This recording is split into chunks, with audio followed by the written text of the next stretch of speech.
Il est ministre de la Justice en RDC, il est désormais dans la tourmente. Constant Mutamba est soupçonné d'avoir détourné à peu près 20 millions de dollars destinés à la construction d'une nouvelle prison à Kisangani. Une enquête a été ouverte, l'Assemblée nationale s'en mêle et le Premier ministre est en colère. Alors, que se passe-t-il? Pourquoi cette affaire est explosive? On vous explique tout.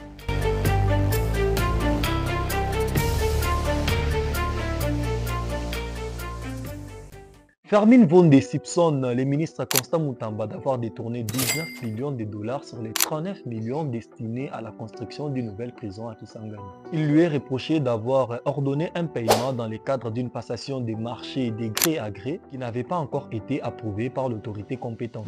Je commence dans un premier temps par vous expliquer c'est quoi une passation des marchés de gré à gré, car c'est à cause de cette passation des marchés que Constant Mutamba est soupçonné de détournement de fonds. Un marché de gré à gré est un contrat conclu directement entre une autorité publique et une entreprise, sans passer par un appel d'offres. Prenons un exemple, l'État ou un ministère a besoin d'un service ou des travaux, il choisit directement une entreprise et lui confie les marchés. C'est comme si on disait, pas besoin de comparer, j'ai fait directement marché avec toi. C'est ce qui s'est passé avec Constant Mutamba. Le ministre de la Justice veut construire une prison. En procédure normale, il doit lancer un appel d'offres. Plusieurs entreprises vont alors proposer leur projet, leur prix et l'État va choisir la meilleure offre. En gré à gré, il choisit directement une entreprise sans comparaison avec une autre. Alors pourquoi cette passation des marchés en gré à gré est controversée? Parce que ça manque souvent de transparence. Il y a un risque de favoritisme, de corruption et de surfacturation. L'entreprise choisie peut être liée à des intérêts politiques et l'État peut payer beaucoup plus cher que nécessaire. Un marché de gré à gré peut être utilisé mais uniquement dans des cas plus rares, par exemple lors d'une urgence extrême, comme en cas de catastrophe naturelle par exemple, ou dans certains seuils financiers fixés par la loi. Sinon, il doit y avoir appel d'offres justement pour garantir l'équité, la concurrence et aussi la bonne gestion du fonds public. Dans les cas de Constant Mutamba, le problème c'est justement ça. Il aurait confié la construction de la prison de Kisangani en gré à gré à l'entreprise Zion Construction, alors que la loi exigeait un appel d'offres. Nous en parlerons un peu plus tard. Revenons un peu en arrière pour comprendre tout ça. En 2022, la Cour internationale de justice condamne l'Ouganda à verser 325 millions à la RDC. En cause, son rôle dans la deuxième guerre du Congo, une guerre qui a causé plus de 6 millions de morts entre 1998 et 2003. Le gouvernement congolais crée alors les FRIVAO, un fonds spécial pour indemniser les victimes. Les victimes de cette guerre disposent alors d'un fonds pour les indemniser. Les fonds spéciaux de réparation et d'indemnisation des victimes des activités armées de l'Ouganda en RDC, FRIVAO. Nous allons y revenir. L'affaire qui vise Constant Mutamba, comme nous l'avons dit tout à l'heure, concourt autour d'un projet bien précis. La construction d'une prison à Kisangani dans le nord-est de la RDC. Un chantier colossal estimé à près de 40 millions de dollars. Le problème, les marchés auraient été attribués sans appel d'offres à une société congolaise, Zion Construction, en violation des règles sur les marchés publics. Et environ 19 millions de dollars, soit la moitié du budget, a été versé déjà à cette entreprise. Et cela sans l'aval de la première ministre Judith Suminwa. Une décision jugée irrégulière et précipitée par les autorités de contrôle. Et dans une requête à l'Assemblée nationale, le procureur près la Cour de cassation, Fermin Vonde a demandé l'autorisation de l'ouverture d'une information judiciaire en son encontre. Selon les éléments rassemblés par la Cour de cassation, les montants débloqués proviendraient d'un fonds spécial pour l'indemnisation des victimes des guerres dans l'Est de la RDC. La commission a auditionné mardi 27 mai pendant 6 heures le procureur général et 5 heures le ministre Constant Mutamba. Le procureur est revenu sur ces accusations, en particulier sur les interrogations relatives à des marchés passés de gré à gré de 29 millions de dollars et surtout sur ces virements de 19 millions de dollars à la société Zion Construction sur un compte ouvert la veille de la transaction.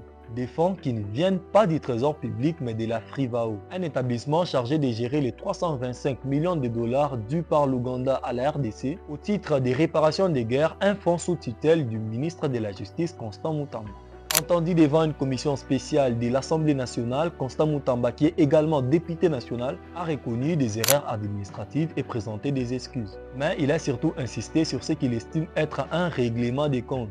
Il a également évoqué ses relations difficiles avec la première ministre Judith Suminwa.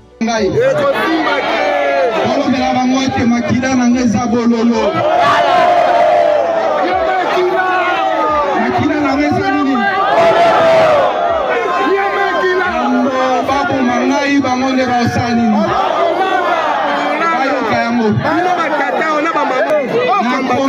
Premier ministre. Voilà. Depuis le 1er avril. La commune Ilani. La sorcière. Loi et lobby. 10 jours après. Combien de jours? 10 jours après. 10 jours après, autant l'article 20 décret. Et Emmanuel la procédure. Voilà. 10 jours après, silence et autorité approbatrice ces anonymes. Les accords, les autorisations.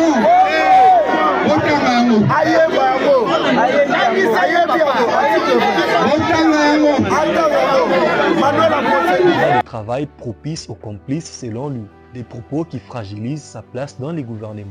Mais après un débat général retransmis à la télévision publique, la plénière a adopté la résolution portant autorisation de l'instruction à charge de M. Constant Moutamba, ministre d'État, ministre de la Justice et garde des Sceaux, a déclaré Vital Kamerhe, président de l'Assemblée nationale. Car selon la loi congolaise, si les preuves semblent suffisantes contre le ministre Constant Moutamba, le procureur près la Cour de cassation reviendra alors à l'Assemblée nationale solliciter l'autorisation des poursuites contre les ministres. Lundi 26 mai, devant des dizaines d'agents réunis dans l'enceinte du ministère, Constant Moutamba avait accusé le procureur Fermin Vonde de faire partie d'un groupe de mafieux qui chercherait à l'humilier. Le 11 mai, le cabinet du ministre avait dénoncé dans un communiqué une campagne de désinformation et de manipulation évoquant un détournement imaginaire et fictif. Alors, que risque le ministre de la Justice? Si les faits sont confirmés, Constant Moutamba pourrait être poursuivi pour détournement des fonds publics, infraction aux règles de passation des marchés et abus de pouvoir. Et pour ça, le ministre de la Justice risque 15 ans de prison. Mais pour l'instant, le ministre Constant Moutamba bénéficie de la présomption d'innocence. Mais dans un pays où la justice est parfois perçue comme politisée, beaucoup s'interrogent disant que l'affaire ira-t-elle jusqu'au bout ou soit sera enterrée et oubliée comme tant d'autres. Dites-moi ce que vous en pensez dans les commentaires et je vous invite à aller suivre ma vidéo précédente sur la levée des immunités de Joseph Kabila. Et si vous voulez suivre toute l'actualité politique de la RDC, abonnez-vous et activez la cloche de notification pour ne rien rater. Et on se retrouve très vite pour une nouvelle vidéo.